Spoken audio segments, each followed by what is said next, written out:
I've told you all over the years how much I love to cook. You've seen me share my recipes for my biscuits and gravy and how to make a perfect filet mignon. Well, today it is all about pasta. Here's the deal. This is how all this started. I'm throwing a dinner party this weekend, so I decided to get a lesson on making fresh pasta. I wanted to do something extra special for my guests. I'm like, I want to make some homemade pasta. So, yeah.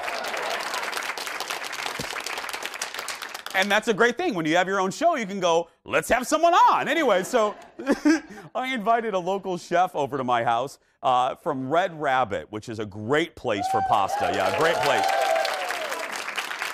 Chef Todd. And Chef Todd shared all of his tips with all of you. Look at this. Hey, y'all. Welcome back to my kitchen. Today we have a special guest in the kitchen. It's Chef Todd. Come on over here from Red Rabbit. I love Red Rabbit because they make homemade pasta, and they kind of inspired me to want to make it. So I got the best.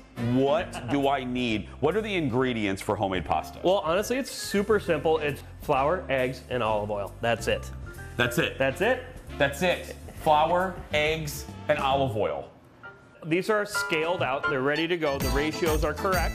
So now we just need to add them together. So I love making my pasta on the countertop. I do it straight on the countertop. There's no bowl. There's no bowl. Well, I'm making a bowl right now. Okay. There it is. And so you make a little divot in the center of the flour. You pour the eggs straight into the middle. Hopefully your bowl is correct and keeps them contained like this. I was going to say, that's okay. That's it's a lot really of pressure important right there. Yeah. I'm going to start to whisk these very gently. You can see I'm not scrambling eggs here. You don't want them to go all over the place. I'm pulling the flour in off of the outsides and gently incorporating that into the eggs. Oh, okay. So you want it, again, here's a key. You want the eggs, keep beating until they look like dough, like egg dough. So when it gets to this point, I kind of draw the fork through. You can see the eggs aren't spilling out all over the place. Okay. Because I'm thinking right about now, I'm just going to go to Red Rabbit and get some takeout for the guests on Saturday.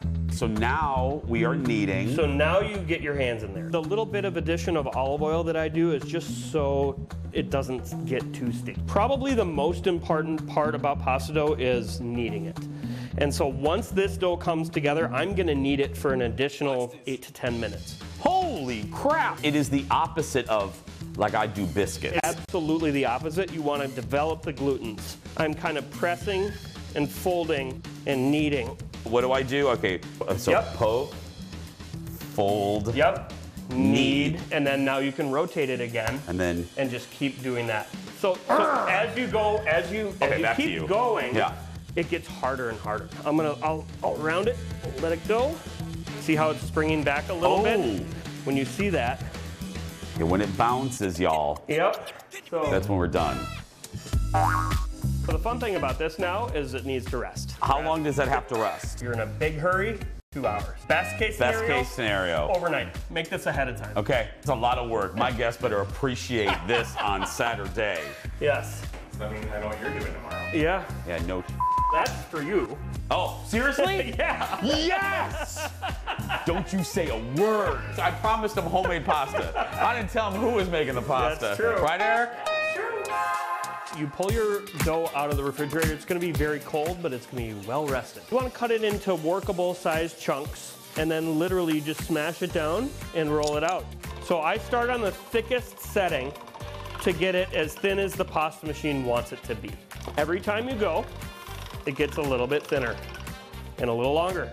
Look at how long this is getting. That's very, very long. It's at the thickness that we want. So what do we do now? This very, very, very, very, very long piece of pasta. How you cut this sheet is going to dictate how long your noodle's going to come out of your bowl. I do about a foot, stack them on top. I'm very curious of what you're going to do here. Roll them like that.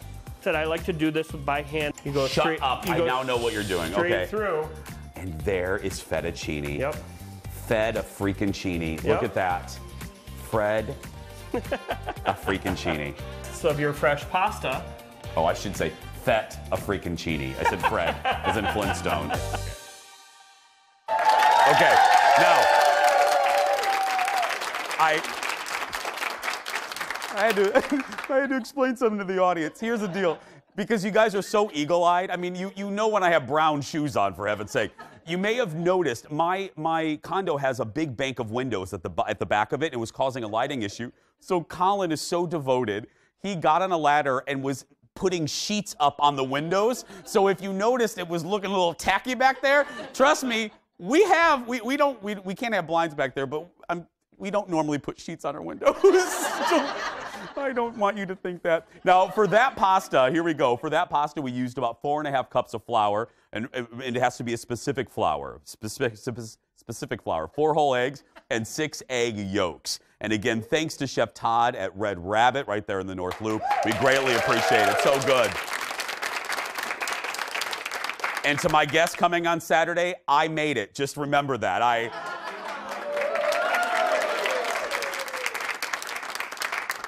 Chef Todd made it.